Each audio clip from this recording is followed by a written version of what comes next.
Well, good morning, good afternoon, and good evening, everyone. We are very excited to have a full webinar today of prospective students. My name is Sarah Souza, and I am the Assistant Director for International Admissions here at Duquesne University. And I am joined by our director, Dr. Michael Burke. Would you like to introduce yourself? Sure, why not? Hi, everybody. My name's Mike Burke. I'm the director. As Sarah said, I'm the director of International Student Services at Duquesne University.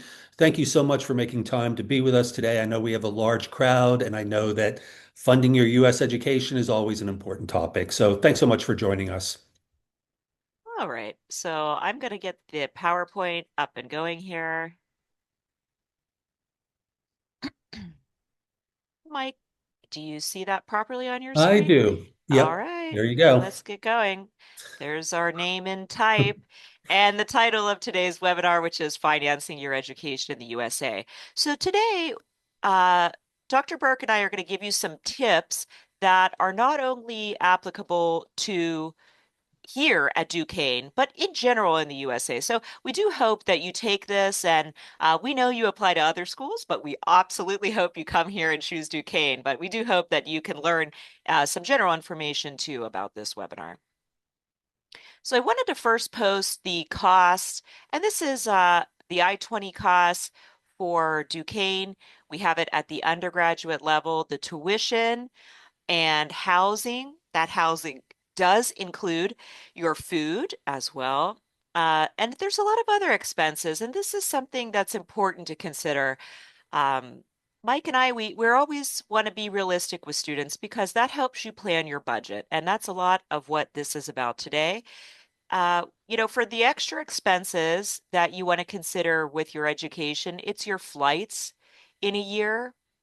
Are you going to go home? Are you going to stay? You have to get here, so we know you're going to have one flight, one set of flights at least, your health insurance, and your spending here in the United States. So it's important to be realistic about that, and that's why we put this out there in front. I am excited to say, though, that Duquesne offers up to $30,000 in Lieberman Scholarship, and that's specific just for international students. And you don't have to fill out any separate application for that. We give you that whatever you're qualified for upon your acceptance.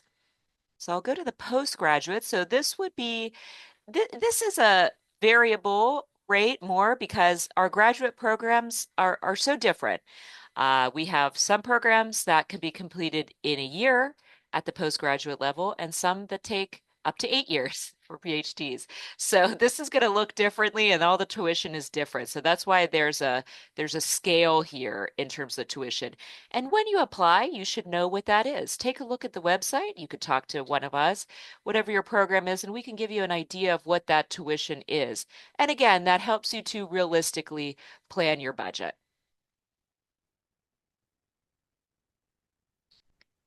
Again, on this one, you'll see that we have the housing. Even if you don't live on campus, you're going to have a housing cost. So it's important for you to know if you're not living on campus, you're still going to incur a cost. So we do encounter a lot of people that say, well, I'm staying with someone, so I don't have a housing cost. There's still a cost associated with that. And we do need to show the federal government that you are considering that cost. So if someone is paying for your living expenses, that's fine, but we have to account for that. So again, if you're going to be staying with family, it's not that that cost goes away, it's just that your family is incurring that cost for you. So they would demonstrate that in the form of a sponsorship. Again, you have those extra costs that you need to consider, the flights, the insurance, books, a lot of books at the graduate level. That can surprise you sometimes. And the scholarships, which we'll talk more about at Duquesne, and this is pretty common throughout the United States. Scholarships at the graduate level are going to vary between some type of graduate assistantship. PhDs can be fully funded at times, many times. So again, this is highly variable at the graduate level. So if you're considering graduate studies and you want to know more about your specific costs, you can reach us directly. All right, I'm going to hand it over to my colleague now. Thanks so much, Sarah. And yes, do you offer full scholarship? It's probably the most frequent question I get in terms of students reaching out to me. So before I answer that question, I just want to sort of make you aware of like, how do American students, I'm just wondering if you know how American students pay for their university costs. I think a lot of people have the idea that Americans go to school for free or that everybody is, kind of rich and they're able to afford college. And this is really very far from the truth. So, really, what happens with most Americans is they borrow money to pay for their college. Okay.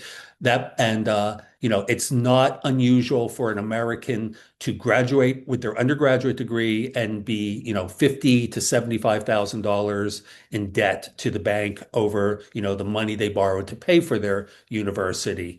So, yeah, I just want everybody to be aware of that. And I think the mindset in America is, yes, this is a big cost we're incurring. Yes, we're borrowing a lot of money, but we're making an investment in ourselves. So I just wanted to say those few words before we talk about do you have full scholarship? So we don't really have full scholarship. And I'm not just talking about Duquesne University. I am talking about across the board. If you are expecting full scholarship, it's very, very doubtful. In fact, can we go to the next slide, Sarah? So, how rare is it to get a full scholarship in the US? And one more slide. 0.1% of students in the US, this is all students, whether domestic or international, receive a full scholarship. So I think it's really important that, you don't go into this process thinking, I'm going to get a full ride from a US university. It is extremely rare and it's unrealistic. To be honest, the few people that do, there are some people that do get full scholarships. I wouldn't lie to you about that, but it's very, very rare. And to be honest, most of those people at US universities are probably university athletes. And those people will eventually or at times get full scholarships because the athletic programs tend to be revenue generating. So that's the reason for that. But I just wanted to be clear about that because as I travel around, presenting Duquesne around the world, I think I come across a lot of students who think that Americans are going to school for free, and that is the farthest thing from the truth. Okay, so can we go to the next slide, please, Sarah? The question you have to ask yourself. And not only is this the question you have to ask yourself, this is the question that we have to ascertain the answer to that in order to be able to issue you the I-20. You're going to have to prove that you have that financial capacity to pay for the first year, but you also have to ask yourself that question. And if you don't have the financial capacity, what other means can I undertake to be able to pay for this, investment in myself of a U.S. education? Okay, next slide, please, Sarah. Okay, so in terms of personal and family contribution, so what is your budget? You have to look at like, okay, how much will my family be able to contribute to my education? Are they going to be able to pay for some of it, none of it, all of it? Those are questions you're going to have to look at. Also, have you saved any money for your education? In the US, often students will have small savings accounts that they'll use to help fund their education that maybe they started a while ago, and that will help them with their costs. Is there a sponsor, a family member, an employer, or some other person who is willing to, sponsor you for either all or part of your U.S. education? Are loans available to you? As I told you, most Americans borrow money to go to college. And I know loans are not easy across the globe, but you need to look into like, is that a possibility for me? And then you have to look at like, how much is the cost of attendance per year? Like, is this school, am I going to be able to afford this school, or is this school beyond my reach? So the next slide, please, Sarah. So just as sort of a hypothetical, what is your budget? So let's say, for instance, your family is able to contribute 12,000. Maybe you have a savings or something that's another 5,000. Your sponsor is willing to pay 5,000, and maybe you've arranged a loan for 8,000.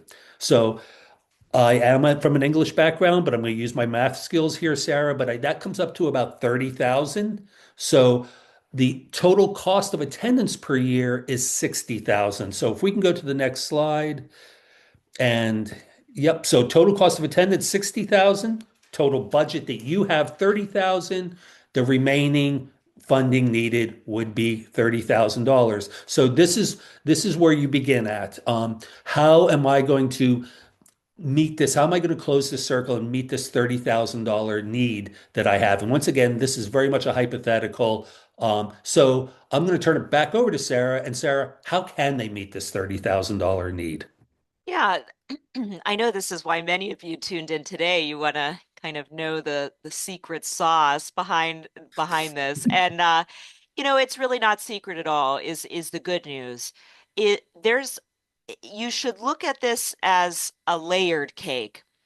You can't just fill all of this with one thing. So what we typically hear with students is, you know, I I need this amount of money. I'm missing this in my budget, as Mike showed you there.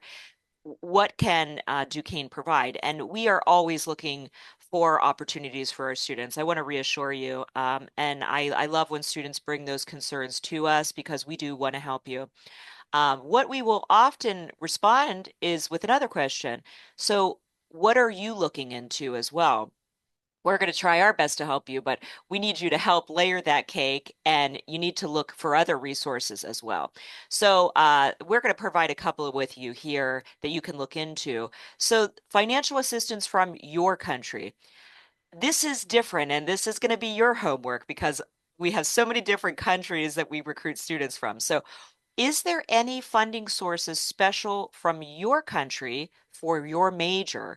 And this happens frequently. So do look into this. It's a very good way, especially at the graduate level. I think we see this a lot. So many countries offer sources of funding, for example, a government source, maybe businesses to fund a student's education if the training degree serves some type of growth in the country. So you need to check with your country's government, the business, perhaps some type of business entity in your government for guidance. There might be some requirement that makes you return home to work in a certain industry. But this is an opportunity, and we do see students frequently come to Duquesne with this funding source. Another opportunity is from the US side of things. So this would be from our US governmental side. So we have some links here, and I can share out this PowerPoint, but you can check the US State Department and its affiliates to see if your country qualifies for specific funding. So you also are able to speak with representatives in your home country, with the educational advisors in there's a number of resources, you Education USA, binational centers, US consulates, embassies. So do search for this information. I think it's the easiest now than ever to search for information. Of course, we all know ChatGPT is helpful for that. So you could put some of these questions in about your home country and look for special awards. It could be even a limited duration. Perhaps they're sponsoring students for a limited duration in the US. Still, that's an amazing opportunity. So we encourage you to look at these resources. We have some links, and I have even more links for you. So once you check those two resources, you can check other scholarship opportunities. So we have some listed here for you to check. Some are organized by undergraduate and graduate, and that's really important too. I think just totally separate from the financial aspect of this is when you're looking to get funding, it's extremely important to know what you want to study. If if you don't know what you want to study, it's really going to be hard to get any type of funding. So, you see this is categorized by undergraduate, graduate.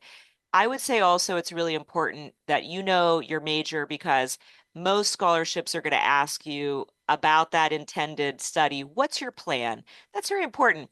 And you could think about it. If someone was coming to ask you for $20,000, you might want to ask them, what do you plan to do with that? So think about it from that perspective as well. It's very important to know what you want to study.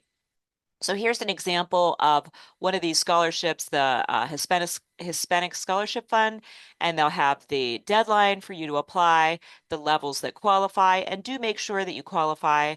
You don't want to be applying to scholarships that you're not going to get in the end. That will be a waste of time. So it has the GPA requirement and will list any relevant information.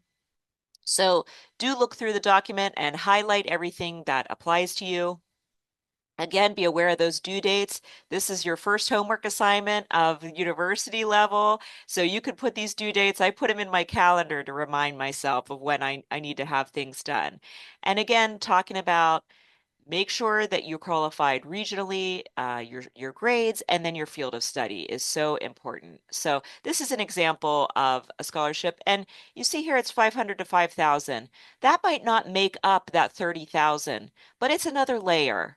And so this is what we're hoping you can kind of learn from this is I do hope you get a scholarship that meets everything and you get it and it's easy and but that's not always the case. So it's sometimes it's piecing things together. Okay, and Yeah. yeah, Mike, did you have a comment on that? No, I thought you were going to flip it over to me, but I as can you flip it over to you. Go ahead. like. No problem. Thanks, Sarah. Yeah, I'm just going to echo what Sarah said. To expect single source funding for your entire college education, not realistic. It's just not realistic. Even my own daughter, she graduated from university. She had funding from 5 or 6 different sources. So it very much is a paper chase, so to speak. You need to fill out every application you can. And even when students come to me and they ask me, like, okay, sir, I received a 25,000 Lieberman. Is there anything else you can do for me? My question is always like, yeah, there are other sources, but what have you done? Are you expecting the university to just pay for the whole amount? And they'll say, well, I don't have scholarships available in my country. And I've been around it a long time in this business, and I've traveled to many, many countries. I can tell you almost every country I've been to has some form of funding available for study abroad. So it might not, pertain to you, but you need to investigate all of that. So yeah, just to sum up, single source funding is not realistic. So outside of scholarshiping, what else can we do? Well, F1 students are allowed to work on campus. So at Duquesne, as like all universities in the US, F1 students are limited to 20 hours per week on campus. At Duquesne, those jobs usually pay around $15 an hour, and they can be, working in the library or working in food service or doing clerical work, those type of jobs. And like I said, as an F1 student, you're not allowed to work off campus, but you are allowed to work on the physical campus for up to 20 hours a week. So there are 2 other ways that you are able to work while you're involved in your studies. One is CPT and one is OPT. So CPT is curricular practical training. And sort of in a nutshell, what CPT allows you to do is take part in a paid internship. So say you were studying business and you're studying analytics and information management. If you were to get an internship with an analytics company and they were willing to pay you for this internship, you would simply submit the job offer to your advisor would contact our immigration office. And as long as the job you have off campus and the internship you have matches what you're studying, you are able to take part in that. Then there is also, so CPT is while we're still in school, while we're still studying. OPT is a temporary work authorization that allows you to work after you graduate. All F1 students are eligible for OPT. Every international student that graduates from a U.S. university is entitled to stay for 1 year, gain some experience, work for an American company, and earn some money along the way. One caveat to that is if you are involved in a STEM program, science, technology, engineering, or math, the US government gives you an additional 2 years. So those in STEM programs would get up to 3 years of OPT, but everybody is eligible for the 1 year of OPT. So once again, going back to thinking about how our budget, how are we going to pay for this?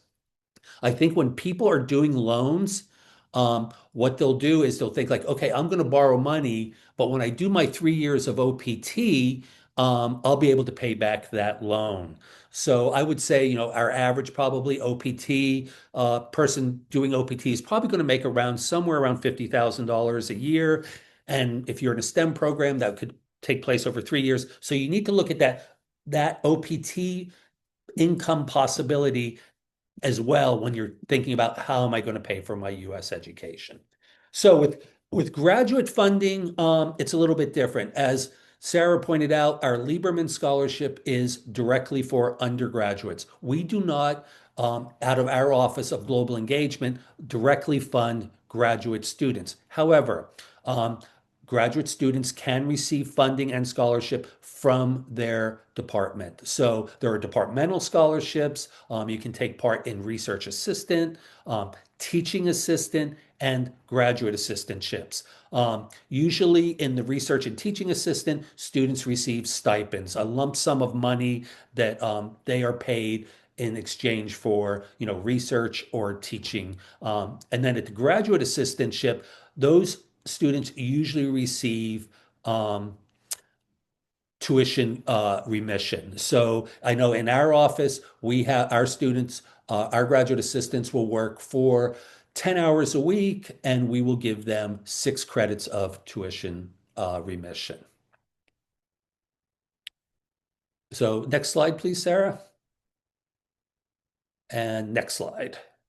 So, just to sort of sum up here, what I would say is when you're looking at how am I going to pay for this U.S. education, you need to look at personal and family contribution. You need to look at what assistance is available in your country, and you're going to have to chase that down. People aren't going to come to you and, just offer you the money. You're going to have to go find it. And as I said, almost every country I've been involved with has some form of funding for study abroad. There's the financial assistance in the US. There are many scholarships available for international students through US State Department and as Sarah said, their affiliates. So you're going to need to look at links, get in there, find out scholarships that apply to you, and you're going to have to be diligent in filling out everything that's possible. Then there's external scholarships. And as I just talked about, you can work on campus and off campus for the OPT and CPT. If you're not in OPT and CPT, you're still allowed to work on campus for 20 hours a week.